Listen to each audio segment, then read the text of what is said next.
Inaresto noong Sabado, ika-7 ng Oktubre, 2023 ang aktor na si Ricardo Cepeda, dahil sa kaso ng syndicated estafa, na ibinibintang laban sa kanya.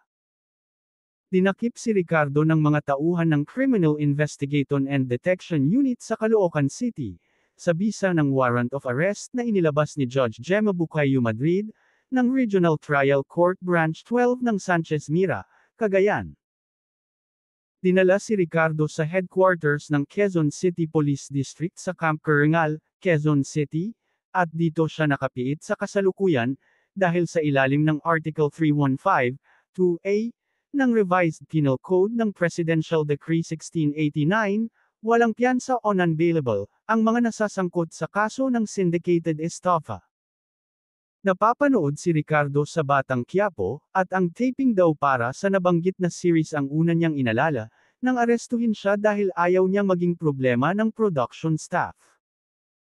Noong ika-8 ng Oktubre, tanging ang post ni Joshua, ang anak ni Ricardo, ang pahayag mula sa kampo ni Ricardo, at kasalukuyang nagsisirculate ang post sa social media sa tulong ng mga nagmamalasakit na kaibigan. Giit ni Joshua, he was simply the product endorser of a sales company. Wala rin daw kinalaman ang kanyang ama sa investment scheme, ng kumpanyang inirereklamo, pati na rin sa mga bouncing checks. Narito ang kabuuan ng kanyang post. Please spread the word.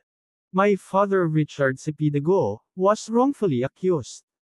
He was simply the product endorser of a sales company. They used the title brand ambassador, which many companies also use. The company offered an investment scheme, which he had no knowledge nor participation, of which paid people a big percent profit monthly. Guaranteed with advanced payouts in monthly post-dated checks. Eventually the checks started bouncing, so the investors filed estafa cases against everyone, who they thought was part of the company. Including Ricardo, who was just the celebrity model.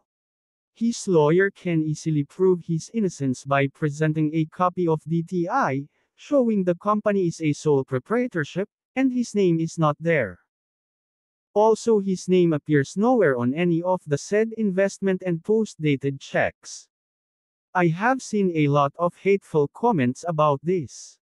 If you don't know what really happened, keep your comments to yourself. Isang nakausap ng cabinet files ang nagsabi na nadamay lamang ang aktor sa kasong ito, dahil siya ang artista o kilalang personalidad.